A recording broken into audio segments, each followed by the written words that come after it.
Less than a year earlier, she and Bill are just beginning their love affair. Bill thought Rose was very outgoing, fun to be with. They seem to have a lot in common.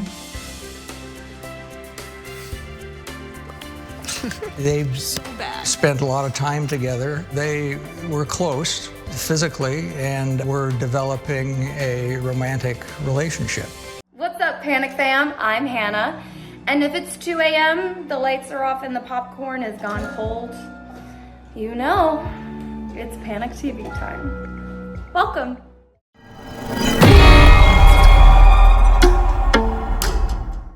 If you survived this, and this, congratulations, all right? Congratulations, but your luck runs out here.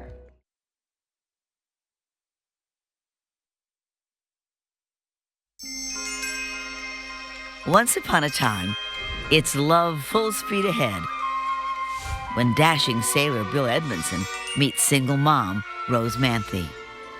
They really loved each other. They were the perfect couple. She fully expected that she would find love, and she did with Bill. But their loving union is about to be torn apart. It was very personal. It was very violent. This was something grotesque, something that no one would even imagine. For this couple, the honeymoon is over.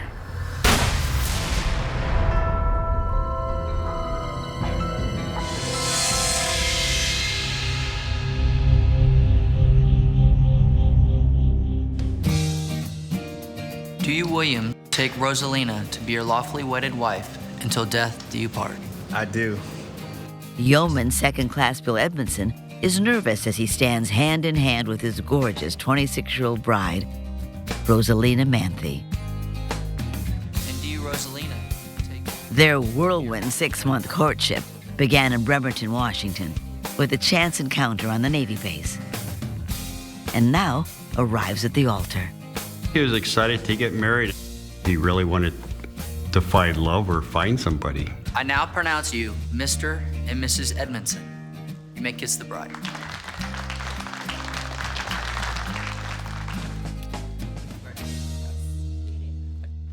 The sweet young sailor is everything Rose has ever wanted. Here is a loving and stable, dashing, handsome military man. He wants to provide for her and give her the things that she needs. And he wants nothing more than to spend the rest of his life with Rose, her young daughter whom he adores, and the baby they've just found out is on the way. Bill wanted a wife, wanted a child, wanted something he didn't have when he was growing up, and saw Rosalina and her daughter filling in a picture for him.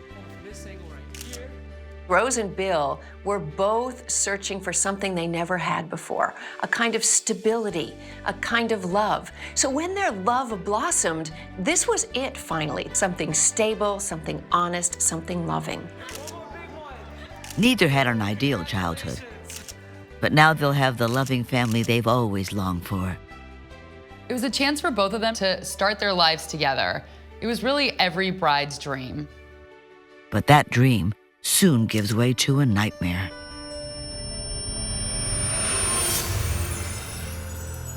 That December, Bill fails to show for duty at the submarine base where he's stationed. This isn't like him at all. Bill was pretty responsible. If he wasn't going to show up, he would have called, which would given you a reason why he wasn't there. When the couple's housemate gets home, he finds 2 NCIS officers waiting for him. Hey, officers, what's going on? What's your name? Mike, Cogswell. And they asked me a bunch of questions. I told them Rose and Bill went out that night. I really have no idea where they went. Neither one came back that night. Think of anything else might help us out? No. Did they take off out of the blue, knowing Bill could be declared AWOL?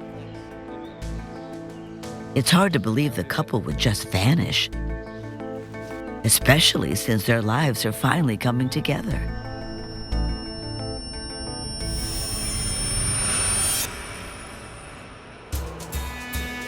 Bill Edmondson is born in Pennsylvania in 1958. He never knows his father and doesn't meet his mother until the age of 5. By the time a child is 5 years old, his personality would have been fairly fully developed. His attachment styles would have been in place. So for him to meet her would be like meeting a stranger. So I'm sure it was very awkward for both of them. Bill grows up a loner, yearning to fit in. After high school, he finds just the place, the Navy. Maybe this was a safe place for him. He could go somewhere and everybody would be the same. It would be uniform. He wouldn't be different than anybody else. He thrives in his new surroundings. Bill enjoyed being in the Navy. You're getting to meet new people, you're going places you've never been before, and he liked what he was doing. But there's one thing still missing: the stable family life he's always craved. He wanted to have the family he'd always dreamed of, the family that he didn't have growing up. Come on, man. We just got home. Let's go get a beer real quick. You want to?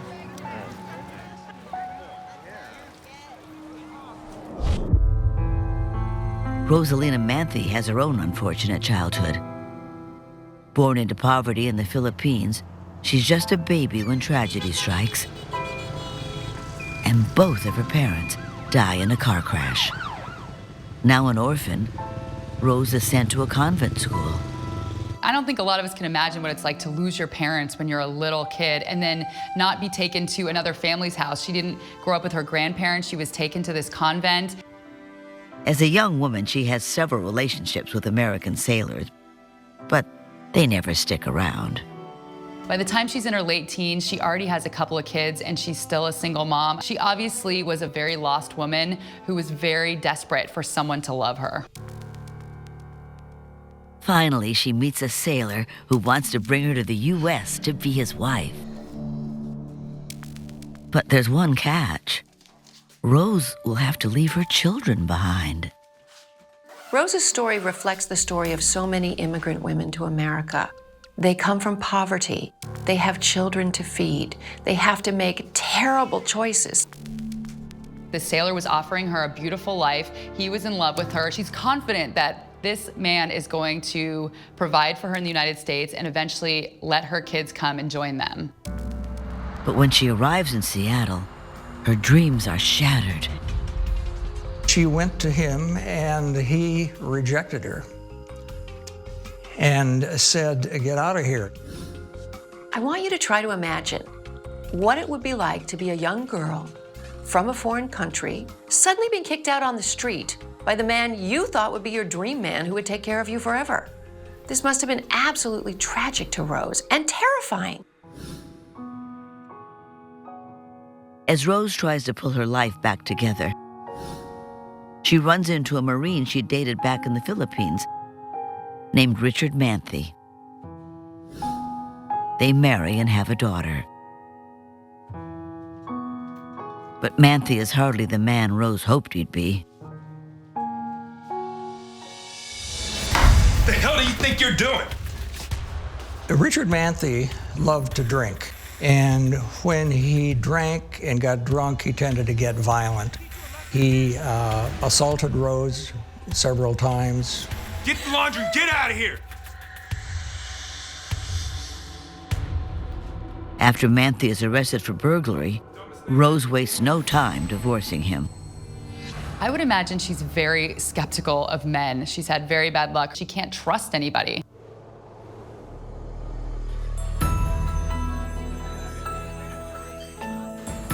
Rose turns to her girlfriends for comfort. During a night out, they head over to the enlisted club on the naval base. The same club where Bill Edmondson is enjoying a drink with friends. I think he kind of like fell for, I guess something just sparked between them. Bill can't believe such a beautiful woman is single. My name's Bill, by the way. Rosalina. She seems so perfect. Rose was a very outgoing personality. She had a lot of self-confidence. You have a beautiful smile. Would you like to dance? Okay, All right. sure. They had drinks, danced, had a good time. It was a fun night. They seemed to get along quite well. Bill is kind and sweet. He seems a far cry from the other sailors in Rose's past. When Bill and Rose met, conversation seemed to flow as easily as the drinks. This was a night where they realized, she certainly realized anyway, that love was still possible. It's the beginning of a wonderful relationship.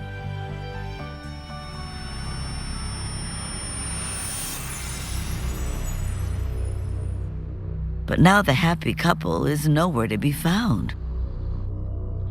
The day after they disappear, Rose suddenly returns home. She tells investigators she's been at work all day. But Bill is still missing. She explains the night before they'd gone to a bar. Me and Bill went out, had a few drinks. She says Bill went to talk to a guy she didn't recognize. According to Rose, Bill made eye contact with a sort of hippie-looking bearded guy. Bill wanted the car keys to leave with this guy, and Rose wouldn't give him the keys because she said he was too drunk to drive. I'll be right back. I'm just going around the corner. No, I'm not giving you the keys. Give me the keys. All right, No. whatever. No. Whatever. He left with the bearded guy. That was the last time she saw him.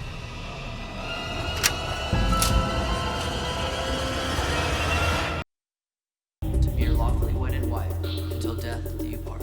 I do. Just 4 months after getting married, Bill Edmondson has vanished.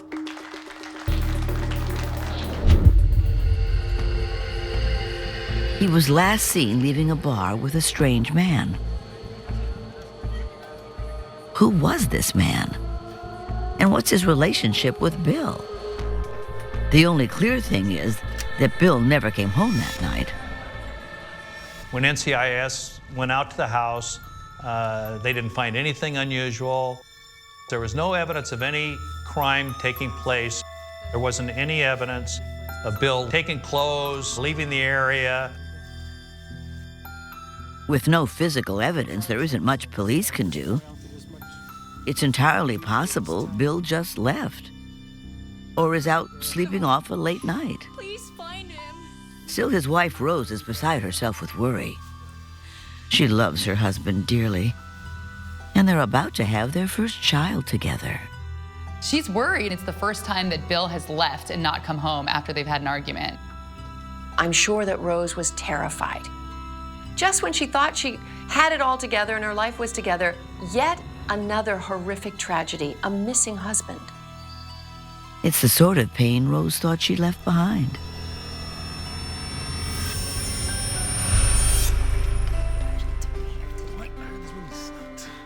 Less than a year earlier, she and Bill are just beginning their love affair. Bill thought Rose was very outgoing, fun to be with. They seemed to have a lot in common. They've spent a lot of time together. They were close physically and were developing a romantic relationship. Once she's sure Bill is more than just a fling, Rose introduces him to her young daughter. Have lots more pepperoni. See, let's go. Here we go. Bill loves kids. He's only 23 years old, but he's very drawn to women with children because he would love to start a family. That was part of his attraction to Rose, this kind of ready-made daughter who charmed him. I'm sure he held this dream that he was going to have this perfect family. His own childhood had been terrible. He was falling for her. Bill was pretty happy. They both seem happy. And I'm going, go for it, you know. When he feels comfortable, Bill tells Rose all about his dark childhood. Bill's mother already had 5 children, and she had this abusive husband. She was pregnant with Bill at the time, and it seemed like she just really couldn't take it anymore. Bill tells Rose one night his mother slipped into the bedroom while his father slept.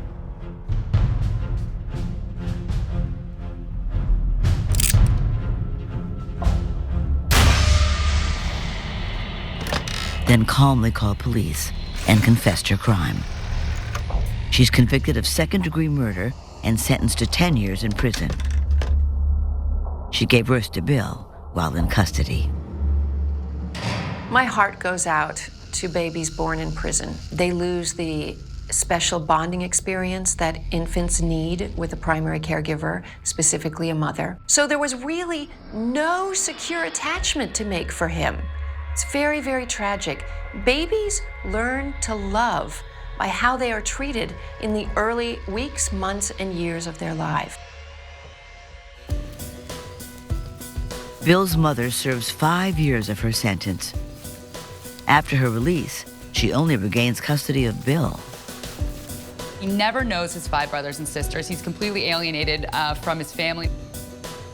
Rose understands the pain of a difficult childhood. Together, they promise to build a happier future. And it arrives faster than they expected. I have a surprise for you. What? For me? Open it. Keep me on board. Surprise! I'm pregnant! He was happy to hear that she was pregnant, that he was the father of this child. This is the best thing that has ever happened to him. All he's wanted is a family. He wants to be a loving father, and so now finally he's gonna have a family of his own. I think giving birth to the next generation is probably the big moment where you've realized the circle of life is complete. Having a baby can bring a couple closer. It can bring them so much happiness. Without hesitating, Bill pops the question. I don't want you to be my wife. Will you marry me? Yes! Really? Yes! They are so in love that she says yes. They're getting married. They were both just beside themselves with excitement.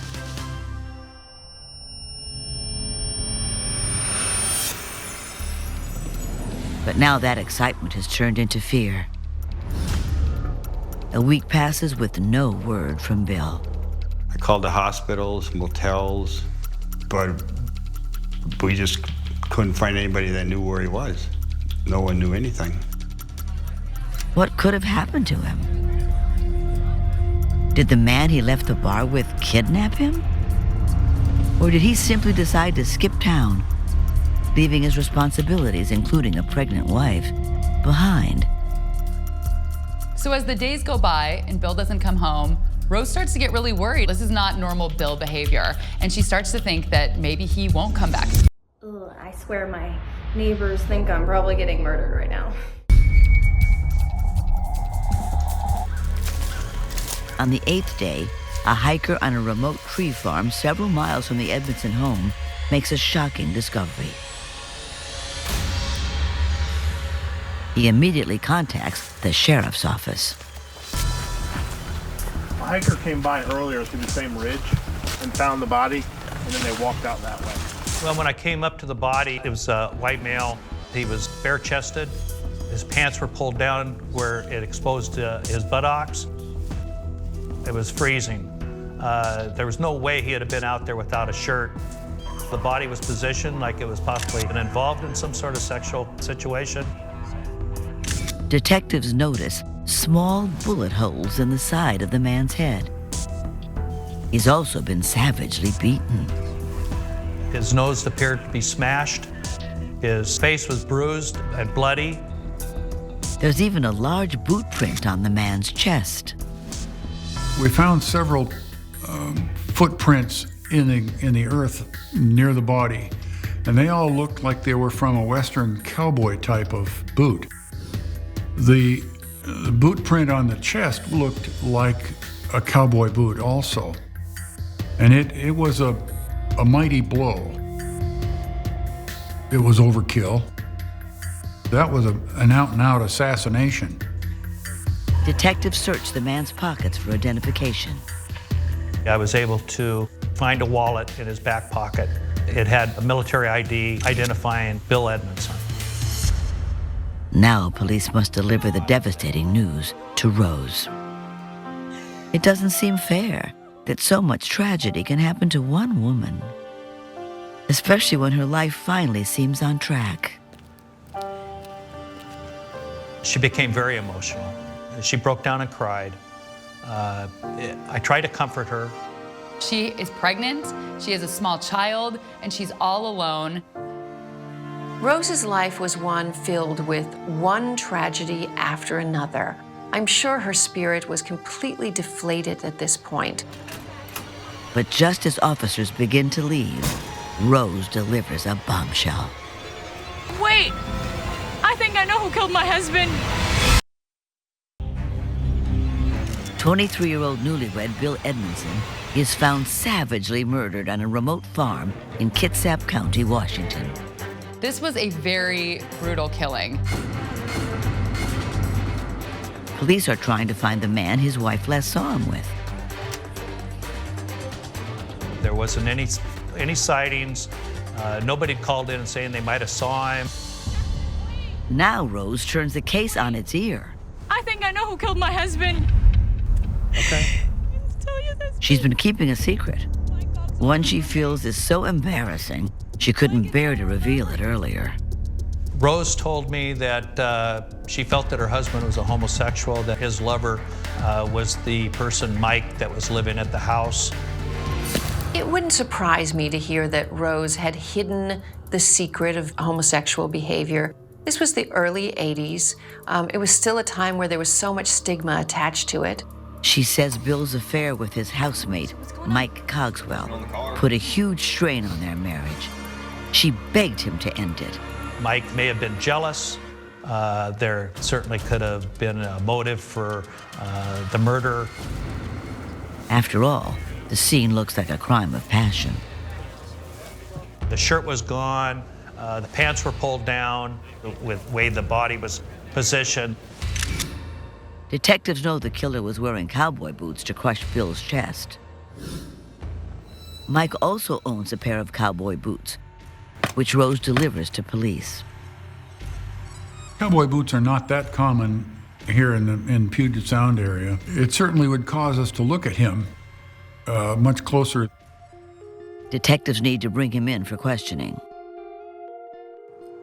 Rose's world is turned upside down. It's hard to imagine that just 4 months earlier, she was planning to become Mrs. Bill Edmondson. Aw, really? Yeah, we should get it. But I already had a big wedding once.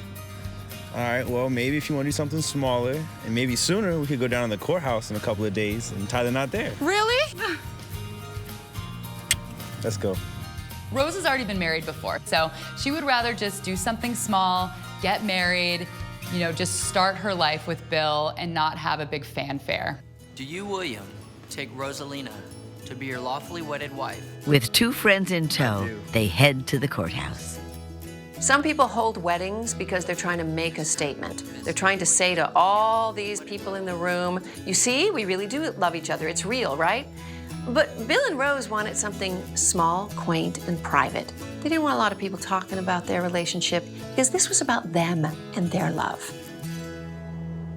Rose leaves her daughter with a friend so the newlyweds can take a short honeymoon. They drive to Montana and bask in the natural beauty of the Big Sky country. Hey. Isn't it beautiful? Yes. They just wanted to have a low-key honeymoon where they could just be together, maybe stay in a cabin somewhere, just have it be quiet and romantic. After a weekend in the outdoors and under the covers, they return to Bremerton refreshed. Their entire lives in front of them.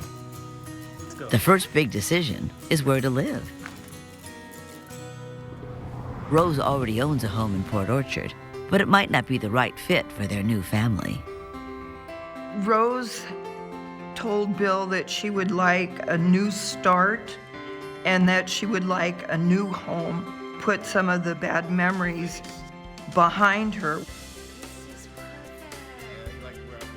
The idea of having a home together and sharing it was so important to create this kind of structure and security that they dreamed about. They opt for a home in a quiet residential neighborhood. It's a stretch for their modest pocketbook. So they rent a room to Bill's friend Mike to help cover the mortgage. It was a beautiful home. It was quite spacious, practically brand new, and very nice, very comfortable for a family. The couple's dreams are finally coming true.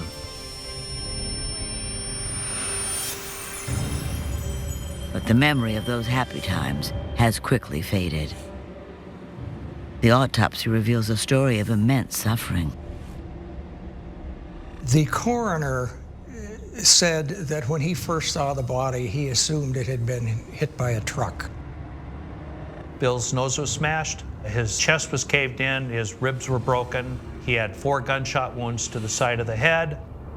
It's a horrible death. Investigators are determined to bring the cold-hearted killer to justice. They track down the couple's housemate, Mike, and confront him with Rose's accusations. The investigators asked if Bill or I were homosexuals or that we ever slept together, and I said no. And there is no truth in that whatsoever. I was pretty upset about it. You can automatically get kicked out of the military back then for that. And I said, well, this isn't true at all. He flatly denies having anything to do with Bill's death. Did you see Bill the night he died? Yeah, I saw him. We had a few drinks at the house. They were hanging out the day Bill disappeared. But Mike claims he didn't see him again after that. San Francisco all the way. Hey, boys. Rose came over, and they both seemed real happy. And then they left. No one came home to their house that night. And I left the next morning to go to work. Detectives know there's only one way to know if Mike is telling the truth. If the soles of his cowboy boots match the wounds left on Bill's body, they have their killer.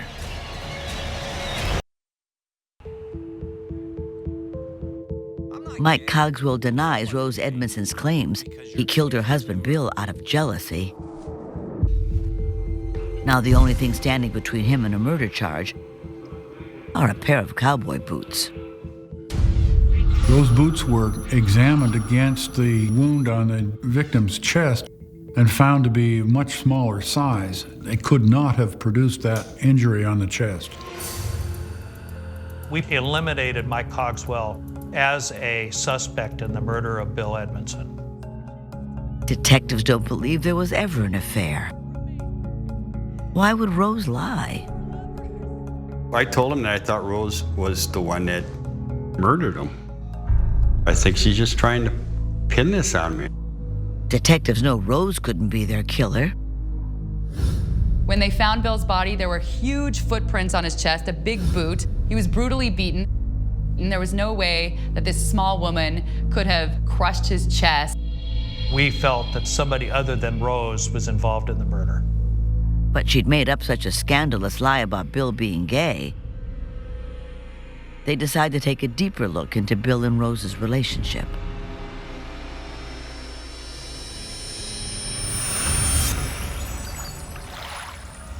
Friends tell police their perfect little honeymoon wasn't quite so perfect. Their hotel room just happens to be a stone's throw from the prison where Rose's ex-husband, Richard Manthe, is doing time. On the first day of their marriage together, Bill Edmondson woke up and found Rosalina gone. Rose. He finds out she'd gone to pay Manthe a visit. Contrary to popular belief, most people don't visit their ex-husbands in prison while they're on their honeymoon, so it's very unusual. She ends up telling Bill that she visited her ex in prison, which of course he was super angry about. I mean, what kind of excuse could you ever make up for why you are visiting your ex-husband in prison while you're on your honeymoon in Montana? The damage is already done. The kind of woman who visits an ex-husband in jail while she's on honeymoon with a new husband is the kind of woman who manipulates men. And their new house? It's furnished with nothing but the best. Rose liked nice things and expensive things. I got something for you. What is it? Well, 1, 2, 3. Surprise! Top of the line every time. How did you pay for all of this? Of course, with your credit My card. credit cards? There was a huge fight between Bill and Rose, and Bill saying, "We can't afford this." Why would you use my credit cards? How are we gonna pay this off? The newlyweds are racking up huge piles of debt, and Bill has trouble convincing Rose to cut back. If you can't afford it, it's not my problem. It's not my problem. For many couples, when conflict starts over money, it can be the beginning of a big unraveling. It starts with petty arguments about, why did you put that on this credit card? Why did you think we needed to buy that? But before you know it, their entire bond and their love starts to disintegrate. Hey, sweetheart. As the tension increases, Rose spends more time at her other house and away from Bill. Well, you'd better split that with her tonight, because I'm going out. What? I thought we were gonna have a family dinner. I mean, I already And talked don't to bother you. waiting for me, because I'm staying at my place. She would be gone for periods of time without an explanation. She'd come back smelling of alcohol. So he was getting more and more upset, more and more impatient with her. For Bill, suspicion was already brewing. A week after their wedding, he's rushed to the ER.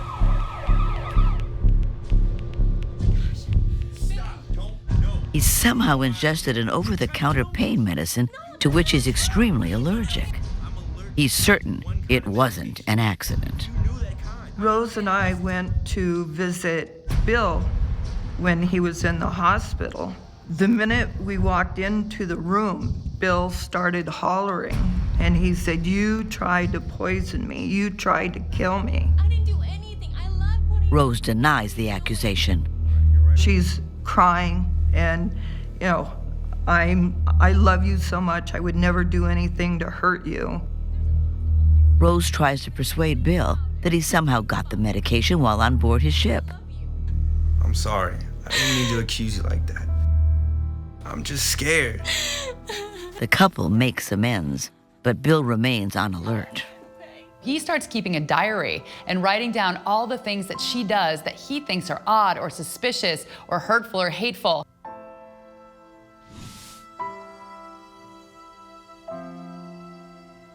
What Bill didn't have in his head was a model of a healthy relationship. He didn't know what that was. So his diary was a way for him to sort of sort it out for himself. Almost a list of pros and cons. She's good, she's bad, she's good, she's bad. Do I stay, do I not? Should I stay, should I go? Just like Bill, detectives have their eye on Rosalina, and finally they get a break in the case. Neighbors come forward with tales of strange happenings the morning after Bill vanished. They saw Rose furiously cleaning the inside of the vehicle, which was very unusual. Later that morning, they see black smoke rising from the Edmondson chimney. Wood burns white, not black. And they thought that was all highly suspicious. So what is Rose burning? Investigators decide to take another look at both of Rose Edmondson's houses. When they arrive at her Port Orchard home, the one she's owned since before she married Bill, they get quite the shock. You got a name, sir? Yeah, I'm Richard Manthe. Richard Manthe, her ex-husband, answers the door. He said he had just been released from prison and that Rose offered him a job cutting wood and that she would help him get back on his feet. And on Manthe's feet, police notice boots. Not cowboy boots, but work boots, about the same size as the prints left on Bill's body. They were the same size and width, but not the same type or pattern that was used to stomp on the victim's chest. Manthe says he doesn't own cowboy boots. Still, he's shown up in town around the same time as Bill's murder. All right. Thanks for your time, Mr. Manthe. We'll be in touch. That just can't be a coincidence. We felt that that was very suspicious and was certainly something we needed to look further into. They now suspect Rose Edmondson and her ex killed poor Bill. But to prove it, they'll need a warrant to get inside that house. Police believe Rose Edmondson and her ex, Richard Manthe, may have killed her husband. With permission, they inspect Rose's car.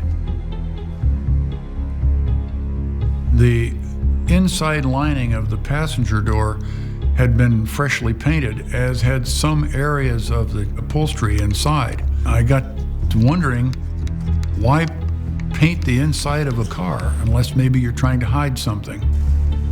Lucky for investigators, the rushed paint job doesn't hide several drops of blood on the front passenger seat. The crime lab was able to determine that the unknown blood from the car matched Bill Edmondson. Bill and Rose's house is clean, so using the evidence from the car, police get a warrant for Rose's other home, the one where Richard Manthe is staying. At the residence, there had been evidences of a fight. Window was broken. The door had been busted off the hinges. I found blood spots on the floor. Directly above those blood spots was a large area that had been wiped down to clean blood off of it. That blood also matches Bill Edmondson. Then detectives uncover the key piece of evidence. One of the things we found was a pair of cowboy boots. We were able to identify them as belonging to Mr. Manthe. Those cowboy boots were an exact match to the boot print on Bill Edmondson and out at the scene. Detectives bring Rose Edmondson and Richard Manthe in for questioning. Manthe refuses to talk. I want to talk to my lawyer.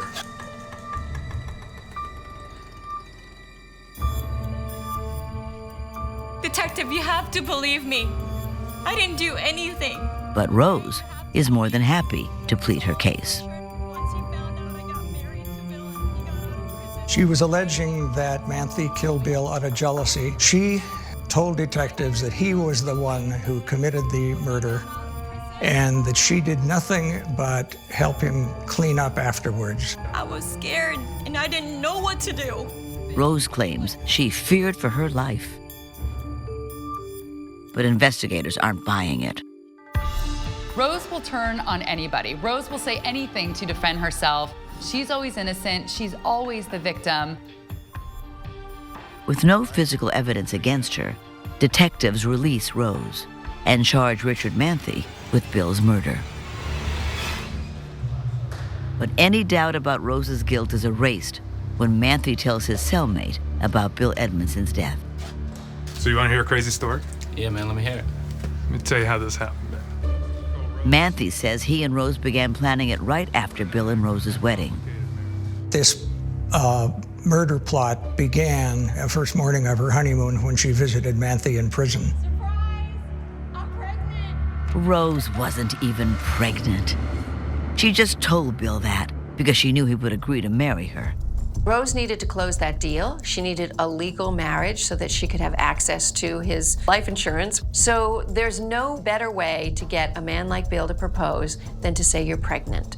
A man who had been torn from his own mother's womb in prison and given away. This was a guy who was not going to leave his baby. Once Manthe got out of prison, they decided to murder Bill and pin the death on his housemate, Mike. Pulled out my gun, shot him twice in the back of the head. They were going to stage the murder to make it look like it was a homosexual situation between two men. The motive? Bill's $150,000 life insurance policy. Take his money and go live in some tropical paradise. I don't think Rose ever loved Bill. I think the only thing she was interested in was the life insurance and the money and the house and anything else she could get out of him. Investigators arrest Rose Edmondson and charge her with murder. Rose and Richard Manthe are granted separate trials. At each, prosecutors lay out the details of Manthey's jailhouse confession.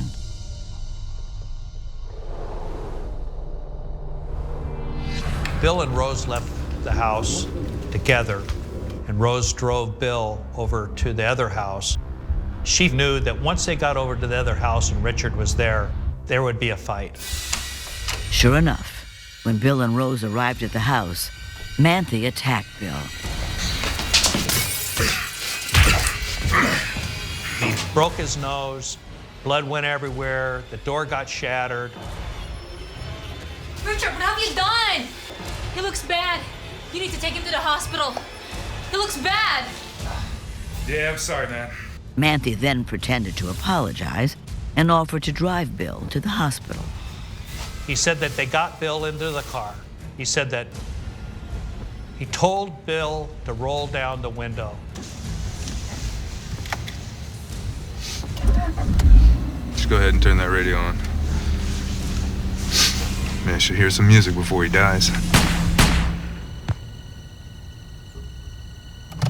Manthey and Rose then drove out to the tree farm to dump Bill's body. If you could slap one character for their dumb decisions, who would it be? Huh? Go on. Vent in the comments. I can't wait to read. He wanted to make sure that Bill was dead, so he shot him twice more. He turned him over, he stomped on his chest, and crushed his chest in with his boot.